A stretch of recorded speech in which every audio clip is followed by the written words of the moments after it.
Welcome to Wayne's Old Time Radio Page channel. I'm Wayne, your host. These programs are brought to you by support of our listeners. You can give your support at Patreon or PayPal, either one. There's clickable links in the description below. Thanks for your support and enjoy the shows. From Hollywood, it's time now for Johnny Dollar. Al Davis, Johnny. We're on our way. What? Yeah, we're in Grand Junction now. We ought to be in Clinton in 3 hours. Renting a couple of cars. I brought help. I can use it, Al. There's been a murder here. What? Last night, a building inspector named Richard Hobbs staggered into my room, tried to tell me something, but died before he could get it out. He'd been shot 3 times. Now, look, you be careful. Don't do anything until we get there. That's an order. Yes, sir.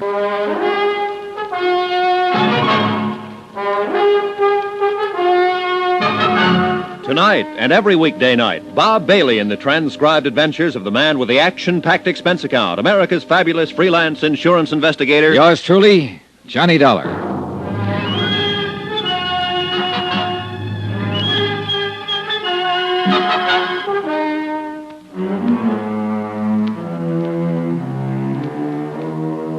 Expense account submitted by Special Investigator Johnny Dollar to the United Adjustment Bureau, 418 West 61st Street, New York City.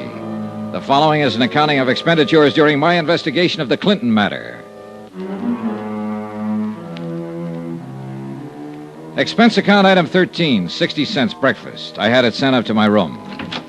Right behind the bellhop appeared the tall figure of Sheriff Doherty. How about inviting me for a cup of coffee? Sure.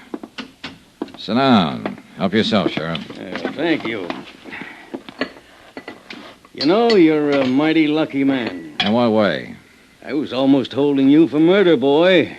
That Hobb fella. Oh, that, yeah. You're looking into it, I suppose. Yep, we're looking into it. I hesitate to ask, but are you getting anywhere? We figure he was shot sometime last night. Found his car downstairs all smeared up. Might have driven in from someplace. Where? We don't know. Well, do you know he blew town when the school fire broke out? We talked to Mrs. Hobb. I talked to her myself. Yeah. Naturally, we want to find out everything we can about this matter. Now, Hobb came up here last night and died in this room of gunshots. Why do you suppose he came here? I never knew the man, Sheriff. I talked to someone who did know him once. She said he'd been a pretty decent man at one time. If you and Chief Hanley and Vic Reed didn't tell him to leave town when that fire broke out, he might have told me himself. His conscience might have hurt him about passing a building that never could have stood an inspection. Go on. He might have heard that I was in town investigating it. He might have gotten sick and tired of the cheap, rotten little schemes here in Clinton and come back to help me straighten it out. You don't think much of our town, do you? Not the way it is, Sheriff. And I don't think much of you. In that case, I'll just try to keep out of your way. Do that. You do the same, Dollar. Here.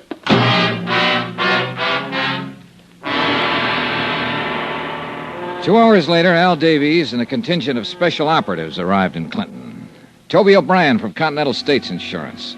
Rob Schwartz and the Minx twins from Columbia Adjustment, giving us a friendly hand.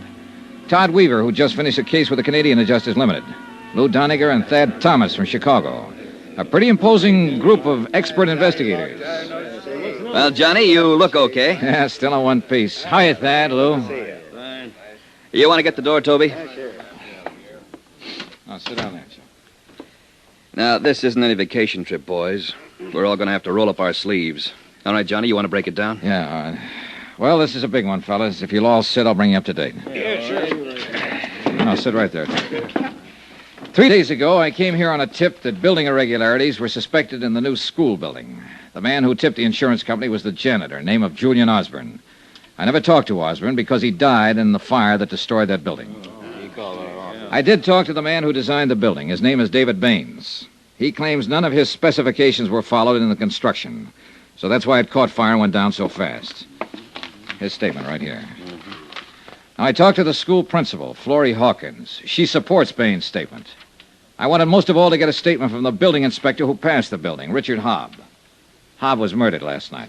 No wonder you need help. All right, now, the sheriff, the fire chief, and the building contractor are all in on it. And there are too many leads for one man to follow, too many people for one man to talk to. The The sheriff is making an investigation of Hobbs' murder, but we'd better make our own. Now, you, Toby, and you, Thad, Hobbs, your job. Find out everything about him, his bank account, his friends, his troubles, everything. Especially who killed him. His widow's Lucille Hobb. I met her last night. Leave it to him to find the woman. Okay, now. Rob? Yeah? Your man is the building contractor, Roy Vickery. He's big and tough and shrewd, and he talks softly. He owns and runs the whole show, if I'm guessing right. Now take Toby and run Vickery down. Bank accounts, purchase orders, what kind of money he spends, and so on. Jim and Al Minks? All right, you two, find out everything you can about Julian Osborne, the janitor who was burned to death.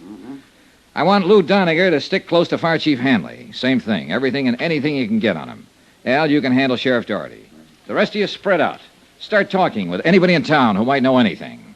When you find one who's sick and tired of watching their town being run by a pack of hoodlums, send them up here to the room. We'll try to get statements from them making specific charges, Al. Yeah. I want to guarantee every one of them security. So take them down to Denver, give them protection until it's safe to walk the streets here. If that's necessary, I'll arrange it. It's necessary. All right, now report back to me anytime you want. Don't push anybody around. Don't let anybody push you around. Okay, let's get to work.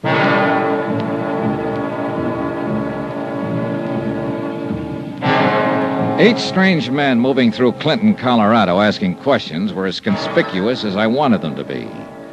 I knew everybody in the little town would be hearing about them and watching them. And sooner or later, I hoped that would pay off. An hour went by before I got any action. Johnny Dollar. You the fellow with the insurance company? Yeah, that's right. Who's this? Never mind. You're taking a lot of chances around here. We're going to take lots more. Do you have anything to say? Yeah. My name's Earl Kennedy.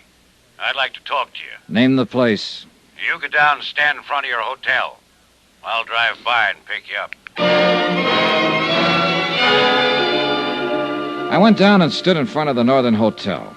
5 minutes passed. 10 minutes. And then a car drove up. 2 men in the front seat, 3 in the back. One of them leaned out.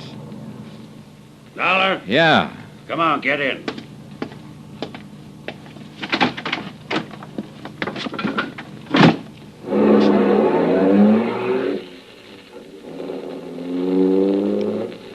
Better turn here, Earl. Head out toward Conifer. Yeah. Oh, I'm Earl Kennedy, construction foreman on the school. Hi. I thought you were going to be alone. Man next to you is Frank Ibsen. I'm the city editor of the Clinton Times. Those 3 boys in the back are Chuck Borden, Pete Geiger, and John Newton. They all worked for me on the construction. Hi. We seen the guys you brought into town. Really? Some pretty heavy boys. You know, the town's a little edgy with all that's happened. The fire, the janitor getting burned, murder of Dick Hobb. None of which were caused by any of my investigators. How long are they going to be in town? As long as they have to be. We're going to get to the bottom of all this. How many did you bring in? 8. I'll bring in 80 if I have to. Aren't you talking kind of big? This is a big job. Yeah. This far enough? Turn in here.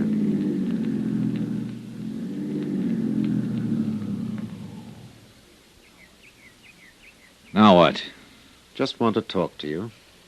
Earl? Yeah. We're all willing to make statements, Dollar. I can charge Vickery with shortchanging the city on materials. These guys in the back seat will tell you the same thing. They came to me to ask my advice. I told them to talk to you, see what kind of man you were. I'll print anything that's the truth. Well, that'd help a lot, Mr. Ibsen. The paper's at your disposal, provided it's the truth. Fair enough.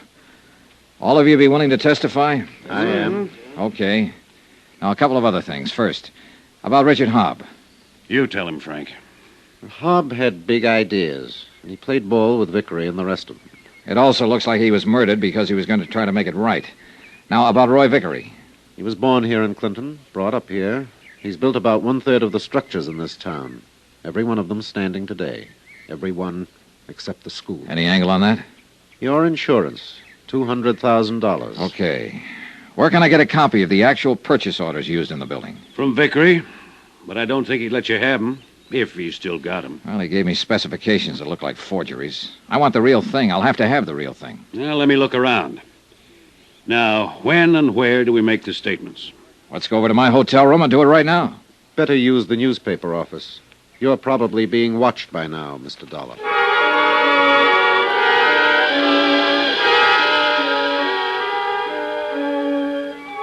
Expense account item 14, $10, legal fees. 2 hours later, I hired a notary to attest the sworn statements of Earl Kennedy, Frank Gibson, Charles Borden, Peter Geiger, and John Newton. They were damaging statements that would bear considerable weight in a courtroom, but they were not enough to bring the matter before a court. Al Davies was waiting for me when I got back to my hotel room. Hi. Hi. Come here. What is it? We've got friends. Yeah. 1, 2, 3, 7. Mm-hmm. They've been gathering around the hotel now for the last hour or two. Any of the boys run into trouble yet? No, none they couldn't handle. This could be ticklish, though, Johnny. Huh? Well, if those down there provoked an open showdown. Yeah, that might be the idea. We aren't ready for anything like that yet. We're getting there. Come in. Well, hello, Sheriff. This is Mr. Davies, our chief inspector. Davies, are you the man who brought these troublemakers into town? I brought 8 assistants with me, Sheriff. They're troublemakers. They've been going around asking questions, upsetting folks, getting in the way. I'd hate to see any of them get hurt. Like with those out there on the street? Those men out there are a group of indignant citizens who came to see me in a body and protested this investigation and the way it's being handled. They look more like hired bully boys, Sheriff. I'm asking you and Mr. Davies to withdraw these men you have working in Clinton. I'm asking you to do that by sundown. Suppose we don't, Sheriff. Then you'll take the consequences. Now, wait a minute. What? I don't want to keep you in a state of suspense, Sheriff. We're willing to take the consequences. What? If that crew out there shoot as well as they look, they're pretty rough people to go up against. Let me tell you, every man in this investigation is armed. We won't be intimidated, shoved around, or bullied by you, those bums out there, or anyone in this town. Now, you tell that to Mr. Vickery and Chief Hanley. And then you go home and stand in front of a mirror, Sheriff, and tell it to yourself. You gave us till sundown to get out. I'm giving you until sundown to resign as sheriff. Now, if you don't do that, I'll see that you're forced out of office. Now, what do you think of that? You must feel mighty strong to talk like that. You see this, and this, and this? These are all sworn statements from people in this town who aren't afraid of you and Vickery and the others. You'd be surprised how many other people around here are on the verge of making statements, on the verge of not being scared of you anymore. So where are we, Sheriff? I'm gonna kill you. Not now, you aren't. Come on, get out of here.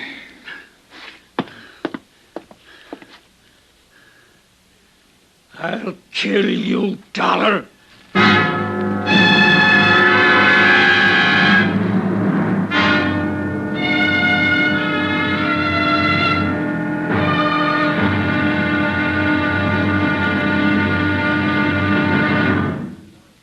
Now, here's our star to tell you about the final exciting episode of this week's story. Tomorrow, the end and the beginning of Clinton, Colorado. It all happens when the smoke clears. Join us, won't you?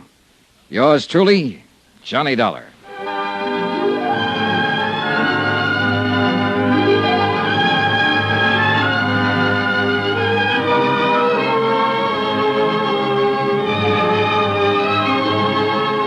Yours truly, Johnny Dollar, starring Bob Bailey, is transcribed in Hollywood.